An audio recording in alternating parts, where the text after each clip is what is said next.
What's up, guys? I'm the MMA Chef here with my predictions and breakdown for the full card, Brendan Allen versus Chris Curtis 2. Starting off right away with the first fight of the night, Melissa Tanya Mullins versus Nora Cornell. Nora's last fight against Jocelyn Edwards was arguably a robbery. I think she probably lost that fight. Nora was having flashes of success in that fight where she was finding her punches, and she was definitely landing the harder shots, but she was getting controlled in the grappling up against the cage, taken down and held down, and just having trouble finding a home for her strikes completely. So, having lost her last fight to Jocelyn, who is a journeyman in the division and has been for years, I don't see her having the skills to overcome Tanya Mullins, who is a super exciting, undefeated prospect. She's 6-0. She's one of my picks for Prospect of the Week this week.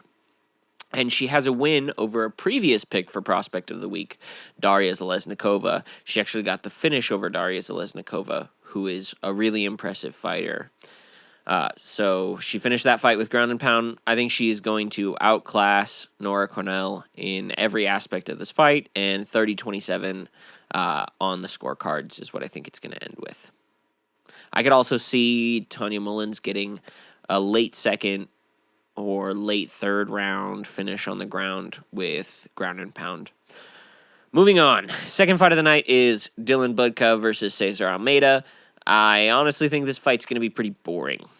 Both these guys are coming off the Contender Series. Both of them ended their Contender Series fights with decisions, which is not usually how we see guys come off the Contender Series. Most of the hype around Cesar Almeida comes from his kickboxing career, where he fought Alex Pereira 3 times. He lost twice and won once. So that's pretty similar to the Alex and Izzy hype, but I don't see it. He's 36 years old. He's only 4-0. His grappling is absolutely garbage. In his fight on the Contender Series, he got taken down by a guy who's not known for his grappling and controlled, and barely was able to eke out a decision with his striking. Dylan Budka, on the other hand, is really game. He fought 2 weeks before his Contender Series fight at heavyweight and cut the weight down to... I'm going to have to cut that. He fought 2 weeks before his Contender Series fight at heavyweight and cut the weight down and made it to the show. So I think he's going to wing big crazy punches and press it up and grind against the cage and probably find a knockout shot in the second round in a wild exchange on the feet, where he's going to clip him and drop him and probably finish him up on the ground, or take him down, dominate him, and finish it with ground and pound strikes in the second. Moving on, third fight of the night is going to be Jean Matsumoto versus Dan Argueta. Dan Argueta actually has a loss on his record to a guy who fights later on the card in Damon Jackson. But I think this is going to be a little bit of a showcase fight for Jean Matsumoto. He's 14-0, has some great wins in the LFA, and is coming off the Contender Series. He's pretty well-rounded and good everywhere. Dan Argueta, on the other hand, is coming off of 2 no contests, one for an early referee stoppage where he had the guy in a submission and the ref pulled him off and it was deemed a no contest, and the other one for a loss. He lost to Miles Johns, and then Miles Johns popped for some kind of steroid and was suspended, and it was overturned to a no contest. So 2 no contests, with his last win coming against pretty weak competition. I definitely could see him finding a lucky punch and ending the undefeated run of Jean, but I see this more likely going to a scorecard, 30-27 or 29-28, if Dan can really, come out there crazy in the first round. But, not too much exciting about that fight. The next fight of the night is Cynthia Calvillo versus Piera Rodriguez. This is a really easy fight to pick. Piera Rodriguez is going to outclass Calvillo everywhere. Calvillo is on a 5-fight losing streak. Her last win against Jennifer Maia was back in 2020. She hasn't won a fight in 4 years. And Piera looked great in her 2 UFC fights before this, before running into Jillian Robertson, who's a pretty good prospect from Canada. And I think this is a good chance for her to get back in the win column. So she won 2 fights in the UFC, lost to Jillian Robertson. I think she can pick this one up pretty easily. I think she'll probably dominate Calvillo for 3 rounds anywhere the fight goes, and 30-27 on the scorecards. Next is Alatong Lee versus Victor Hugo.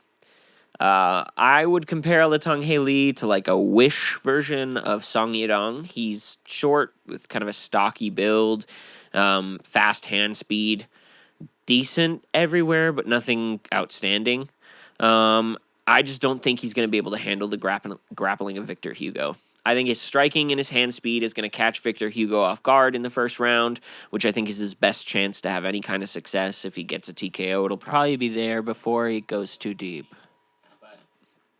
I think he'll tire himself out probably midway through the second round, and Victor will be able to either roll for a knee bar or a leg lock or catch him in a scramble and take him down. And I think Alatong Lee, looking to get back up on his feet in a dirty scramble, will get caught in a submission, and Victor Hugo will end the fight.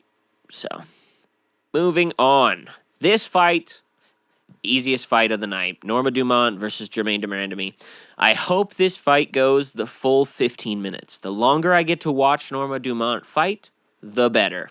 Okay? Everyone wants to see her in the octagon. We should just make this fight 25 minutes. Germaine de Mirandamy doesn't even have to be in the octagon. It can just be Norma Dumont moving around for 25 minutes. Germaine de Mirandamy is 40 years old and coming back off of 3 years off.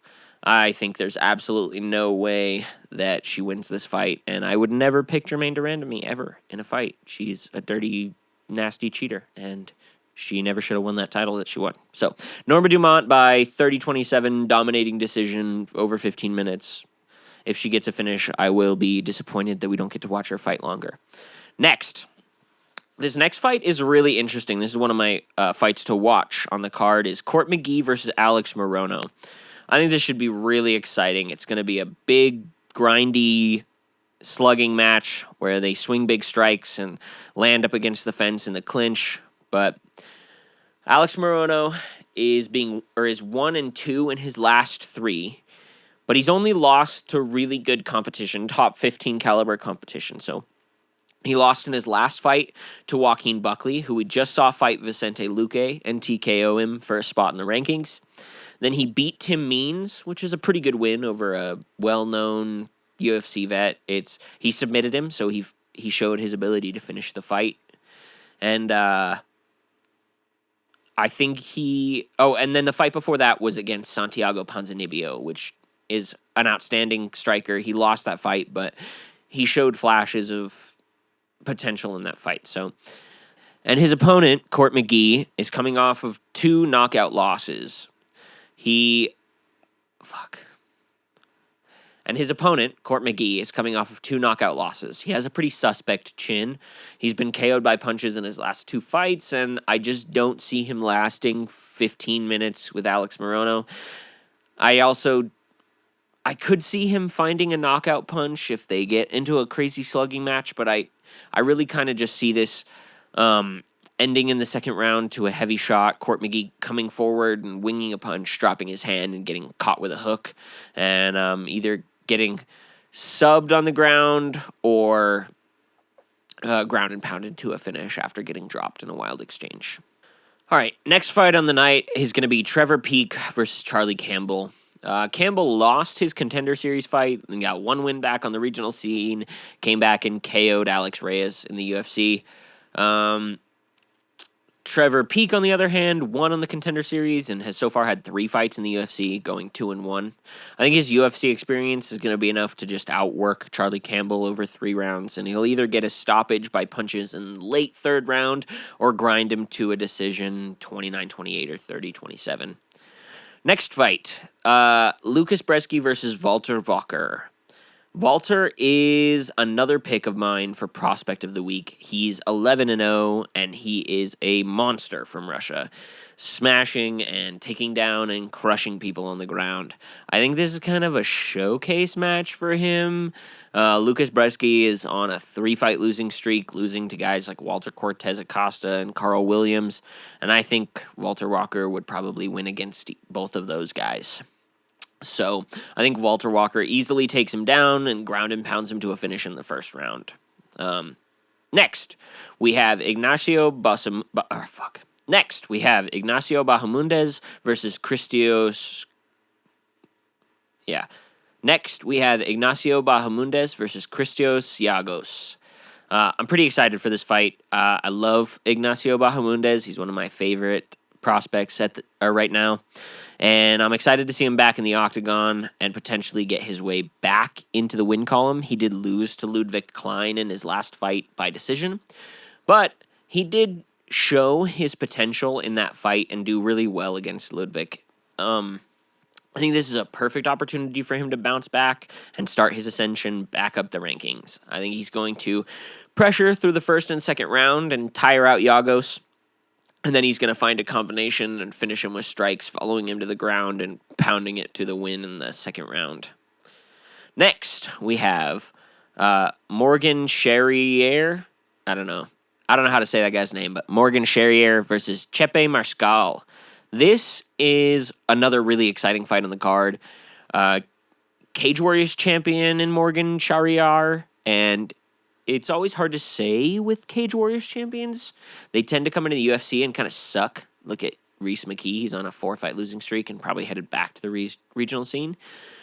But Morgan has looked really good in his fights in Cage Warriors, so it's pretty 50-50 for me. But I think that Chepe is going to find the knockout punch somewhere in the second round. They're going to be exchanging strikes. Maybe Morgan goes to throw a leg kick and just eats a hook off the left hand, and it's over.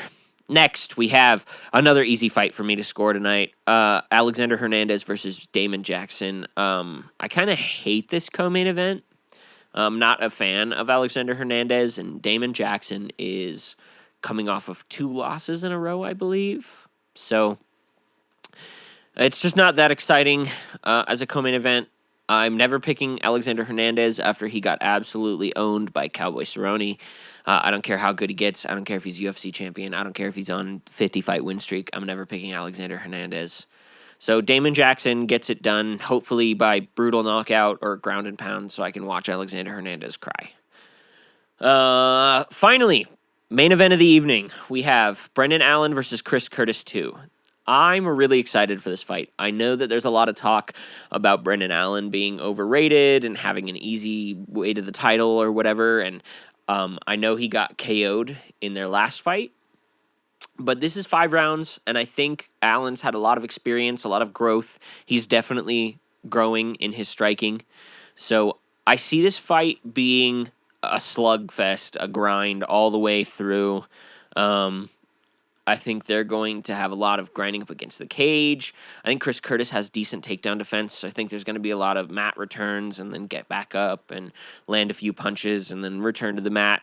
I think it's going to be Chris Curtis holding off Allen for the first maybe 2 rounds while he's still fresh. Not that cardio has ever really been an issue for Chris Curtis, but I think the grinding style that this fight's going to reach is really going to put a pressure on that gas tank for him. And I think those first 2 rounds, he's going to be able to hold off Allen, land some good strikes, maybe cut him, get some damage, definitely win those 2 rounds. But as we get deeper, I think we're going to see Allen landing more takedowns and Curtis taking more time to stay on the ground before he gets back up. And I see Allen just dragging him down and maybe in a scramble or through some slow, methodical grappling, really putting his weight on him, finding a submission somewhere in the 4th round, probably towards the end. I think if Chris Curtis is going to win this fight, it's going to have to be similar to the first fight where he finds that knockout in the 1st or 2nd round. He's going to have to really go out there and put the pressure on Allen. And I think since their first fight, Allen's really shown a lot of growth, and I think he's going to prove that on Saturday night. So those are my picks and my breakdowns for all the fights on Allen versus Curtis 2 this Saturday night. And overall, it's a pretty good card, and I'm pretty excited for some of these fights. I think it's about as good as we're going to get fighter-wise with UFC 300 being next week. But thanks for watching, and come see what I cook up next time.